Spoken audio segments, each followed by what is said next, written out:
Hello again, my little conscripts, and welcome to another Mordian Glory video. In today's episode, I want to talk about the new Guard Codex. It's not here yet, but if you're like me, you are super hyped for its arrival. But if you're a new player getting into the Guard for the first time, it can be a bit confusing. We have loads and loads of units to pick from, dozens of different playstyles, and it can all feel a bit overwhelming. And you don't want to buy a whole bunch of units and then find out that you don't actually want to use them, or you're not sure if you're going to like them. So with this video, what I want to do is just slow things down a little bit, get things back to basic, and take you through a few basic steps for collecting Guard in terms of picking units, paint schemes, and all of that good stuff. And so without further ado, let's fix bayonets and charge right into today's episode. Attention Guardsmen, the Commissariat has detected you have not yet liked this video. Do so immediately or else you will face the Emperor's wrath. And anyone who has not yet subscribed to the channel will be transferred to the penal battalions. That is all. Move out! So the first thing that you're going to want to do as a budding prospective Guard player is have a think about what kind of Guard army you want to collect. You see, Guard is an incredibly flexible faction. We can do close combat, we can do firepower, we can do massive infantry, we can do elite armies, and we can have loads of tanks. Some of these playstyles are more effective than others, but all of them are possible. And there is that temptation to just do everything. I mean, Guard's so cool and exciting. I want a bit of that, I want a bit of that, I want all of it. Well, it's a marathon, not a sprint when it comes to collecting Guard. You are going to want to build your army up over time. And so you're going to have this initial idea, this initial playstyle, whether it's pure infantry or pure tanks or a mixture of both. Have your initial idea, focus on that, and then once you've achieved that, you can start branching your Guard army out in other directions. For example, I know there's going to be a ton of people getting into the Guard with the new Death Corps of Krieg. I mean, those models just look bloody fantastic. And the engineers and the cavalry and the artillery make for a really cool sort of World War I in space style army. And you know what? That is a totally valid playstyle for the Guard. Having lots of infantry that can push forward and take objectives, having artillery that can pound foes out of line of sight or deliver some hammer blows to those that dare to poke their heads out into the open, and having cavalry as a fast-moving screen or a close combat counter-attacking force, that genuinely works. I'm not saying it's top-tier, S-tier competitive, but you could build an army like that and embrace that style, and you'd probably, with a bit of practice, start winning a few games with it. But not everyone is going to get into the Guard with the new Kriegers. I know that the Krieg players might find that hard to believe, and they're all raising their shovels preemptively now, but it is true. There are going to be people out there who have got their own idea for how they want to get into the Guard, and all they're really doing is waiting on the Codex to drop so that they can get the rules and have a good excuse to get into the faction. And as I said before, those people may have an idea of what kind of Guard army they want, whether it's pure infantry or pure tanks or mechanized or special forces. But there are also going to be other players who really like the idea of the Guard but have absolutely no idea where to start. They haven't got a specific army in mind or some inspiration from like a film or a book. They just want to play Guard. Well, for those of you that are coming in straight fresh from boot camp and you're not sure where to start, let me give you a couple of pointers. Your best bet when starting Guard for the first time and you're not 100% sure what direction you want to go in is to build a hybrid Guard army.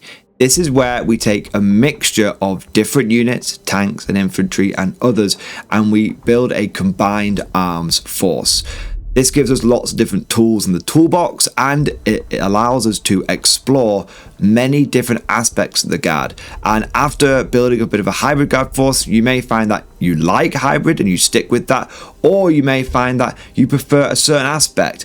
You just love it when your infantry just go in wave after wave, so you want to go down a more infantry focused route. You can do that. You might just prefer the tanks. Well, you've had a bit of experience with tanks, you kind of know what works, what doesn't work with them. Now you can commit to that playstyle. Starting off with hybrid is a great way to get a feel for the faction before committing completely to one playstyle or another, or before just continuing down the hybrid route. What's really interesting as well is for those of you that do have a specific vision in mind, you'll probably end up finding yourself building out and branching out into other areas as well, including with hybrid guard.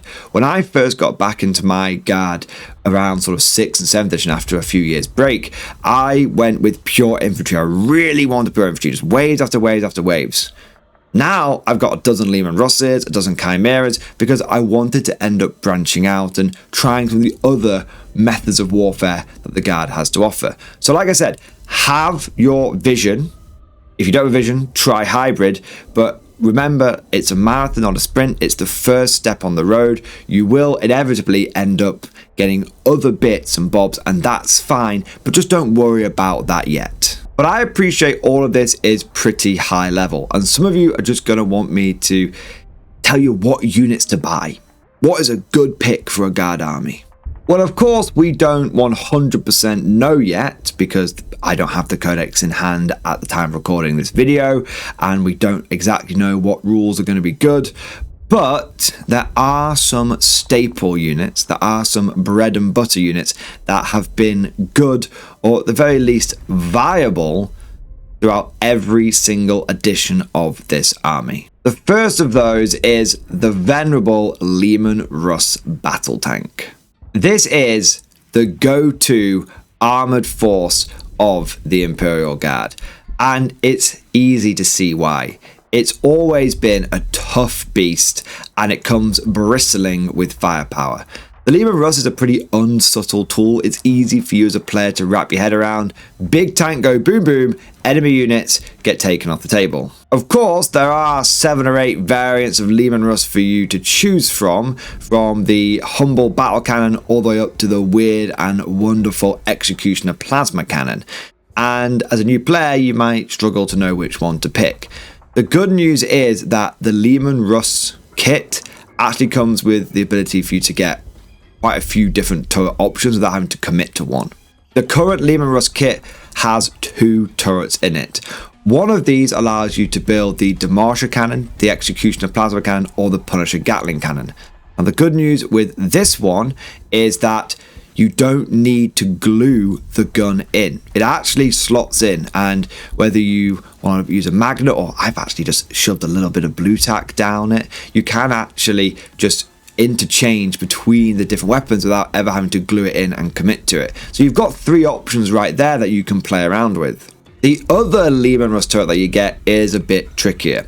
This allows you to build the Battle Cannon, the Vanquisher Cannon, the Exterminator Autocannon, or the Nova Cannon. And sadly, with this turret, you do have to commit to which option you want unless you're willing to use some magnetization. If you're a new player, that might not be something you want to mess around with. If you had to twist my arm and make me pick one of those options, I would go for the Vanquisher Cannon option. Now, I know a lot of people are going to say, Mordian, that's insane. The Vanquisher Cannon is quite a niche weapon. It's good right now in 10th edition, but who knows what could happen with the Codex. Calm down. The Vanquisher Cannon can run double duty as both a Vanquisher Cannon and a Battle Cannon. The two look very, very similar. The Vanquisher is literally just a slightly longer Battle Cannon. I aesthetically just prefer the look of the longer barrel. And so you will notice, if you ever watch my battle ports, that I often run Vanquisher Cannons and just say, well, I'm just having Battle Cannons today. Because you can't really tell the difference from 2 feet away. And I've never had a problem with that at any tournaments or anything like that. So that way, if you use the Vanquisher Cannon, it can either be a Vanquisher Cannon or it can be a Battle Cannon. You just have to be consistent when you're playing it on the tabletop. As for the extra weapons, like the one that can go in the front of the hull or the side sponsons, you don't need to commit to any of those options because they are all push fit and they all can be interchanged whenever you want. So we don't need to worry about that. But if you really want me to commit to one Leman Russ configuration that I have found to be decent throughout every single edition, it's never the best, but it's never the worst. Well, I have a particular loadout called the Leman Russ El Clasico. This is where you take a battle cannon with a las cannon with 2 heavy bolters. It's just a quintessential Russ loadout. You see it on all of the pictures, you see it in all of the video games, and like I said, it's never the best, but it allows you to take on a bit of everything, and it's something that I have used literally since 3rd edition, and it's always been serviceable in game. Moving on to our second unit, we're going to look at another vehicle. This time it's the Chimera APC. This humble transport is the workhorse of the Imperial Guard, and whether you're going down a hybrid route or committing to a mechanized guard army, it is going to be your go-to APC. It just does a bit of everything. It's reasonably durable, it can carry a full squad of dudes, and it comes with enough firepower to actually be a bit of a damage dealer in your army as well. Like with the Lehman Russ, there's never been an edition of 40k where the Chimera was an outright bad option. Sometimes it's been 100% meta, other times it's just been usable, but it's never been a unit that if you put it in your list, it's going to hold you back. In terms of what weapon options to give the Chimera, that's a little tricky. It has had varyingly effective loadouts over the different editions, but the two that I've always found to be good is either double heavy flamer, one in the turret, one in the hull, or double heavy bolter, one in the turret, one in the hull. I've always found the multi-laser to be kind of crap. Even going back to like 4th and 5th edition, it's always been a bit of a rubbish one. So I feel like double heavy bolter is the safer of the two go-to options, but double flamer has had its time in the sun more than once.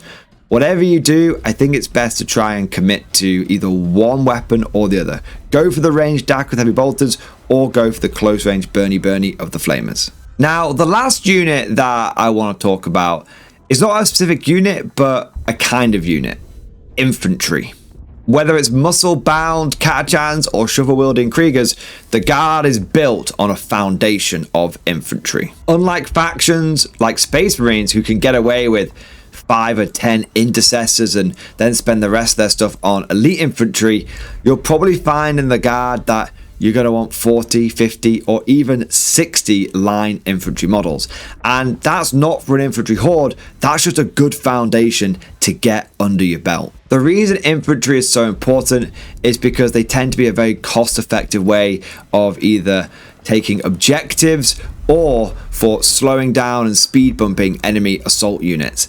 Whether it comes to storming an enemy fortress or holding the line against the enemies of the Emperor, you're always going to need a few more infantry bodies. In fact, to this day, and I've been collecting Guard for a long time, if I ever see a good deal on Guard infantry on like eBay or some sort of Facebook marketplace or something like that, I'll always give it a second look and maybe even pick it up. Because one thing that I've always found is when it comes to the Guard, you can never have too many infantry in your collection. The good news is that it almost doesn't matter what kind of infantry you go for. At the end of the day, a guy with a lasgun is a guy with a lasgun. And I've had no issues with taking my Mordian Iron Guard, either my old metal ones or the plastic models that I've converted, and using them as various different infantry datasheets as long as I'm being consistent. So for example, let's say I've got 80 infantry in my army. Game 1, when I'm just playing against friends, I might decide to use them all as Catachans. Game 2, I might try against friends, next weekend, I might try and use them all as Kriegers. As long as I'm being consistent with them, my mates don't tend to mind. But if the idea of painting so many infantry seems really intimidating, don't panic. Don't let that put you off the faction. Remember what I keep coming back to. Guard is a marathon, not a sprint. It's one of those armies that you're going to want to build up over time. And a lot of Guard players say that a Guard army is never finished. And that comes down to basically there always being new playstyles that you're going to want to explore. Always new exciting things that you're going to want to try out. Whether it's new models released from Games Workshop. And Guard does get its fair share of new models. GW does treat us all right. Or it's just an idea you've had for a few months and you finally want to give it a go. Going over from pure infantry to mechanized. You're always going to be getting more stuff. So just take your time over it. Don't build up too big a pile of shame. I know that's coming from me and I've got a big pile of shame. But just build your units, take your time, accumulate your army, and you'll find that it comes together bit by bit, slowly but surely. And before you know it, you'll have a really well fleshed out Guard force. But a really big part of not getting overwhelmed by the mass numbers of guard models you might end up having is to have a good color scheme. This is the last part of the video, but I also think it might be one of the most important parts. It's one of the most common things that I see online, whether it's on YouTube comment sections or in various forums, people saying, I want to get into the guard, but I'm just so intimidated by how many models need to paint. Whether it's another 20 guardsmen or another tank, it always seems like there's more stuff you've got to do. This is where having a color scheme that works with you makes all the difference. And one thing that I tell pretty much every new guard player getting into this faction to do is use contrast paints or speed paints. My God, I wish I had contrast and speed paints when I first started getting to the guard. It would have saved me so much time. If you're not sure what they are, contrast paints are a new-ish kind of paint where you don't need to do like too thin coats and build layers up over time and all that kind of stuff. Instead, you can just spray paint the models like white, or you can use like GW like Wraithbone, and then use contrast paints, and it's one coat and done, and it almost pre-shades the models. It just looks really good. I love using contrast paints. I love using speed paints, and I think they make playing guard and collecting guard so much easier because you get those instant results. You're not there slaving away for a week over like one squad, and you turn around and you've got like another 5 or 6 squads to do, and you just get completely demoralized. With speed paints, you can knock out a squad of guardsmen to a good battle-ready tabletop standard in an afternoon. However, whilst I recommend speed paints for the infantry, I don't recommend speed paints for your vehicles. This is because speed paints tend to be very thin, and when you use them on vehicles which have got large flat panels, they can come out very streaky. So use traditional paints for your tanks and use speed paints for your infantry. You will find that if you use a similar color palette on the vehicles and the infantry, even though using 2 different kinds of paint, the army will actually look really cohesive. An example of me using this sort of hybrid technique of contrast and traditional paints is with my Channel Krieg and Steel Legion army. All of my vehicles are done with traditional paints. I use a primer of Zandri Dust, and then I wash them in Seraph and Sepia, and then I just go over all the metallic bits in the appropriate metallic colors. But for my infantry, I actually prime in Army Painter Matte White, and then I use speed paints over those, just making sure that I stick to a good tan color. And even though I'm using 2 very different techniques, the army looks very cohesive. But you know what? I think that just about covers everything. For a quick summary, when you're getting into the guard the first time, try and have a vision of what kind of guard army you want. Stick to that vision at first and then branch out once you've completed it. If you have no idea what vision to go for, then have a go at hybrid guard. Try a little bit of everything, and that should hopefully let you find what is your favorite guard playstyle. When it comes to units, you can never go wrong with getting more infantry, Lemurus's and Chimeras. And when it comes to painting them, make sure that you pick a simple color scheme that works with you. And I recommend speed paints for the infantry, and I recommend traditional paints for your tanks. But of course, all of this is just like my opinion, man. Let me know what you think down in the comment section below. How would you get into guard for the first time? And do you have any tips and tricks for your fellow guard commanders? If you enjoyed today's video, don't forget to smash that like button and also subscribe to never miss an episode. Would you like to know more?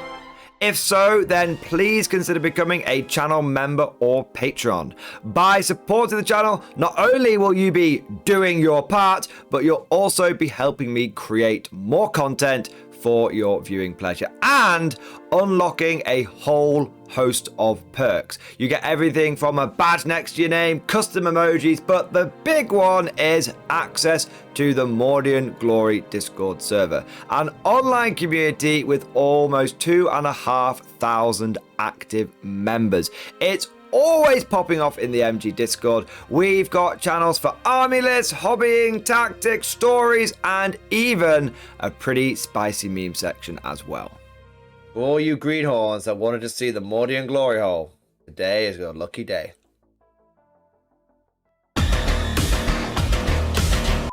And joking aside, I do want to say a massive thank you to all of the current channel members and Patreons. You guys are amazing. Truly the lifeblood of the channel. I could not do Mordian Glory full-time without the incredible and generous support of my members. So thank you guys so much. And last but certainly not least, I want to say a personal thank you to all of my top tier Patreons. These are the War Masters, the people who have truly gone above and beyond the call of duty. So a heartfelt thank you to Alex Dengal, Bon Vert, Lord Pryor, Mark Panconi, RJ Scorpion, Swordfish Trombone, Try Again Bragg, John Stubbs, Nick Walsh, Diesel Fox, and August Barney. Seriously guys, thank you from the bottom of my heart. Your support is incredible and it makes a huge difference. Thank you so much. That's all for now. Hope you've all enjoyed today's video, and of course, as always, see you guys next time.